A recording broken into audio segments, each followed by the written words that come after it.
آج ہم پاکستان کے جو سیاسی حالات ہیں ان کی پیچیدگیوں کا ایک تفصیلی جائزہ لے رہے ہیں۔ ہمارے پاس نا مختلف ذرائع ہیں۔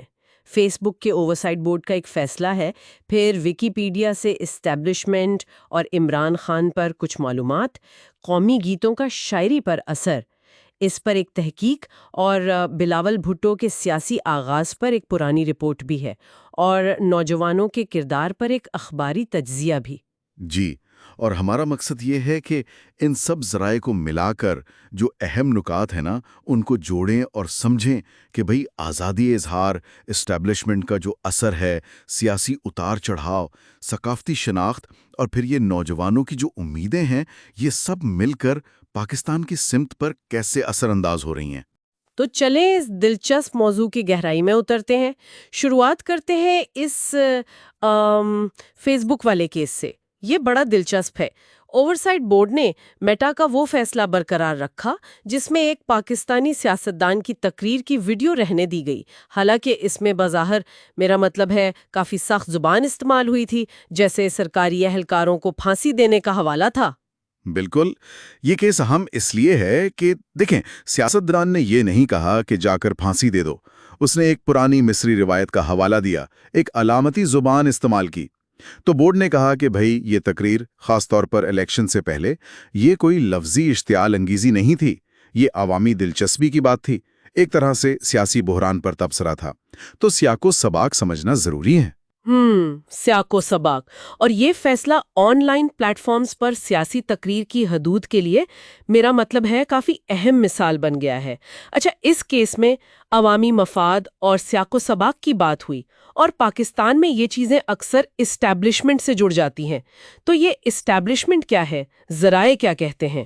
دیکھیں، ویکیپیڈیا اور دوسرے تجزیے بتاتے ہیں کہ یہ پاکستان کی مسلح افواج، انٹیلیجنس ایجنسیاں اور ان کے حامی جو سینئر سول افسران ہیں یا دوسرے بااثر لوگ، ان کا ایک کافی گہرا اور طاقتور گٹھ جوڑے۔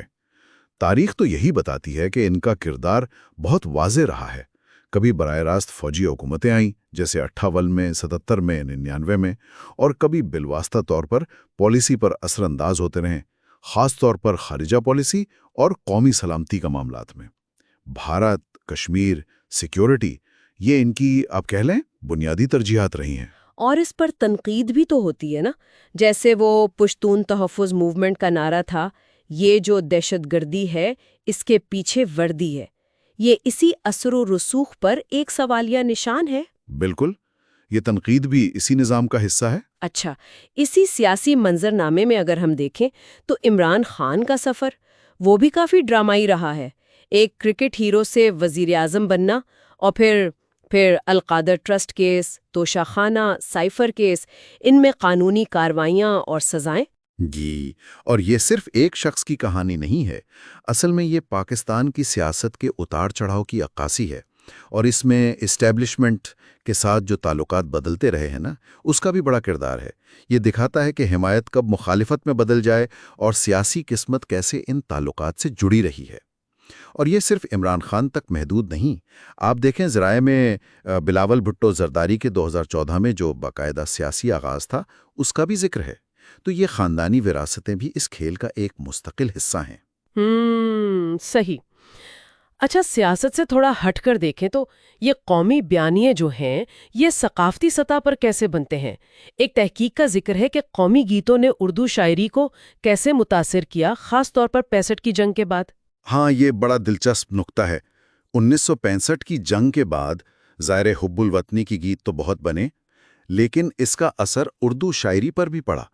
یہاں تک کہ غزل جیسی صنف جو ذاتی محسوسات کی صنف سمجھی جاتی ہے، اس میں بھی قومی، تہذیبی، اسلامی شناخت جیسے موضوعات آنے لگے۔ پھر 71 کی جنگ کا جو سانحہ تھا، اس نے بھی ادب پر گہرے اثرات چھوڑے۔ تو یہ ظاہر کرتا ہے کہ کیسے قومی واقعات اور ثقافت ایک دوسرے کو شیپ دیتے ہیں، قومی شناخت بناتے ہیں۔ صحیح۔ اور اب آتے ہیں مستقبل کی طرف، یعنی نوجوان نسل۔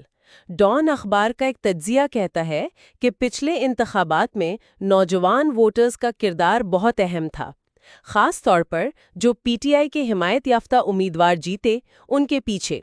سوشل میڈیا پر بھی ان کی مہم کافی نظر آئی۔ جی بالکل، نوجوان متحرک تو ہیں، لیکن اسی تجزیے میں ایک بڑا تضاد بھی ہے۔